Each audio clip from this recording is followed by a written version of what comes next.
Hello friends, welcome to my channel. आज हम हिंगुल जो है वह साधारण रस के बारे में देखेंगे। ठीक है। तो हिंगुल जो उसका रासायनिक नाम जो है वो क्या है, red sulphide of mercury. Okay. उसका सूत्र जो है वो क्या है, HgS। ठीक है। फिर उसके बाद हम इसको पर्याय जो है इसका हम वो देखेंगे। तो उसे रक्त कहा जाता है क्योंकि वो रेड रेड रहता है। ठीक है।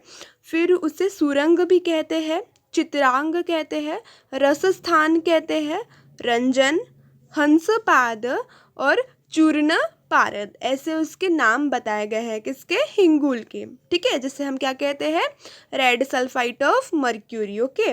अब हम इसका स्वरूप बताएंगे ना, तो ये स्वरूप जो है इसका खनिज और कृत्रिम। ठीक है। ये दोनों बताया गया है। ठीक है। खनिज और कृत्रिम। ठीक है।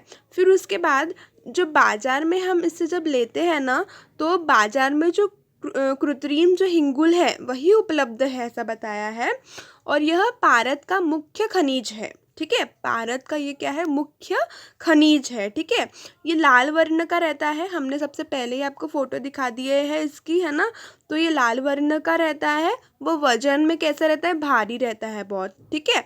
और इसमें 86% जो है वह पारद रहता है और 14% इसमें गंधक रहता है। तो ये इसका हमने क्या देखे, स्वरूप देखे। ठीक है। अब हम इसका इतिहास देखेंगे तो इसमें क्या बोल रहा है कि इसका जो सबसे पहला जो उल्लेख है, मतलब कि सबसे पहला वर्णन जो है इसका, वो कौटिल्य अर्थशास्त्र में किया गया है। ठीक है। फिर उसके बाद इसके भौतिक गुणधर्म कौन कौन से हैं, तो हमने तो बता ही दिए थे कि लाल वर्ण का क्या है, खनिज है। ठीक है। वजन में भारी रहता है और पानी में कैसा रहता है, ये अविद्राव्य है। ठीक है। पानी में यह अविद्राव्य है और इसमें HCl और HNO3 that is a hydrochloric acid and the nitric acid जो है इसमें मिल जाता है ये। ठीक है। और उष्णता देने पर SO2 गैस जो है तैयार होती है इसमें से। वह पारद जो है मुक्तावस्था में प्राप्त हो जाता है। ठीक है। अब हम इसकी प्राप्ति स्थान देखेंगे तो इसकी प्राप्ति स्थान कहाँ की है, तो यह इटली में मिलता है हमें, स्पेन में, Germany, China, Japan, America and Iran, तो यहाँ पर ये प्राप्त होता है। ठीक है। अब हम इसके प्रकार की बात करते हैं ना, तो इसके दो प्रकार बताए गए हैं। तो रस रत्न समुच्चय जो है उस ग्रंथ के अनुसार इसके दो प्रकार बताए गए हैं। तो कौन कौन से, वो है सबसे पहला है शुक्तुंड, दूसरा है हंसपाद। ठीक है। अब जो शुक्तुंड जो है ना, वो अल्प गुणप्रद बताया है। कैसा बताया है, अल्प गुणप्रद, और उसे चरमार भी कहा जाता है। उसे क्या कहा जाता है, चरमार जो है वह भी उसे कहा जाता है। ठीक है। फिर उसके बाद हंसपाद की अगर बात करते हैं ना, तो यह प्रवाल के जैसा लाल वर्ण का होता है। वह इसमें सफ़ेद रेशा होती है। इसमें कैसी रेशा होती है, सफ़ेद रेशा होती है। ठीक है। और हंसपाद कैसा रहेगा, वो प्रवाल के जैसा लाल वर्ण का रहेगा और इसमें सफ़ेद कैसी रेशाएं रहेंगी, तो वो हंसपाद है। ठीक है। अब हम देखेंगे कि जो ग्राह्य स्वरूप जो है वो कौन सा है ना, जो कि हम ले सकते हैं औषध में, उसको उपयोग कर सकते हैं, तो हंसपाद वाला है। तो हंसपाद जो है यह औषधि ग्राह्य बताया है। ठीक है। अब हम इसका सपोज शोधन करना है, ऑब्वियसली शोधन तो करना ही पड़ेगा, है ना। शुद्धि करने के बाद ही हम उसको उपयोग करेंगे उसका औषध में।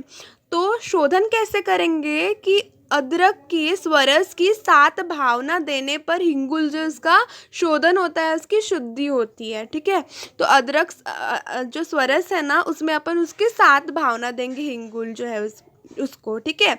तो उससे क्या हो जाएगा, उसका शोधन हो जाएगा। ठीक है। और मारण मारण की अगर बात करते हैं ना, तो किसी किसी ग्रंथ में उसका भस्म जो है वो तैयार होता है, ऐसा बताया गया है, मतलब कि वो बना सकते हैं। और किसी किसी ग्रंथ में क्या बोला गया है कि उसकी आवश्यकता नहीं पड़ती है। ठीक है ना। इसका जो भस्म है वो ज़्यादा उपयोग नहीं होता, ऐसा बोला गया है। और अपन जब शोधन करते हैं ना, तो शोधन करने के बाद जो हिंगुल मिलता है हमें शुद्ध वाला, उसे ही हम औषधि में उपयोग कर सकते हैं, ऐसा किसी किसी ग्रंथों में बताया गया है। ठीक है। ठीक है।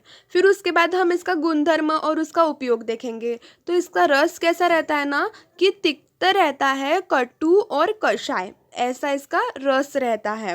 वीर्य कैसा है, तो इसका वीर्य उष्ण है, ठीक है।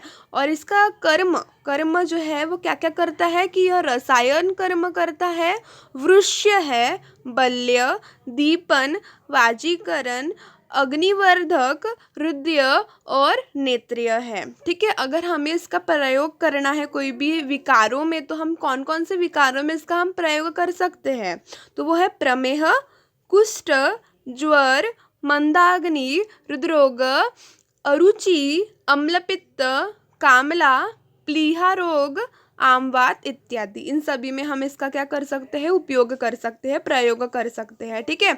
अब इसकी अगर मात्रा की बात करते हैं ना, तो इसकी मात्रा जो है हमें कितनी मात्रा में इसका प्रयोग करना चाहिए औषध में, तो कितनी, वो है 1/2, मतलब कि आधी से 1 रत्ती तक, मतलब कि 60 से 120 मिलीग्राम, ठीक है। इतना ही हम इसका मात्रा में प्रयोग कर सकते हैं।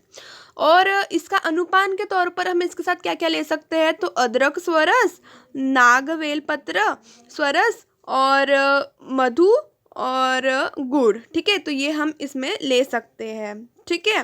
फिर उसके बाद कल्प कल्प कौन कौन से, इसके कौन कौन से कल्प बनाए जाते हैं, ठीक है, तो हम देखेंगे वो भी। तो सबसे पहला तो हिंगुलेश्वर रस, फिर आनंद भैरव रस, सुवर्णमालिनी वसंत, त्रिभुवन कीर्ति रस, मधुमालिनी वसंत, कस्तूरी भैरव रस। तो ये जो है इसकी कल्प जो है हम हिंगुल की ऐसी बनाते हैं, ठीक है।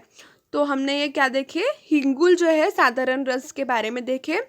और अगर आपको ये अच्छा लगता है वीडियो, तो आप लाइक करना, सब्सक्राइब करना एंड शेयर करना, ठीक है। Thank you.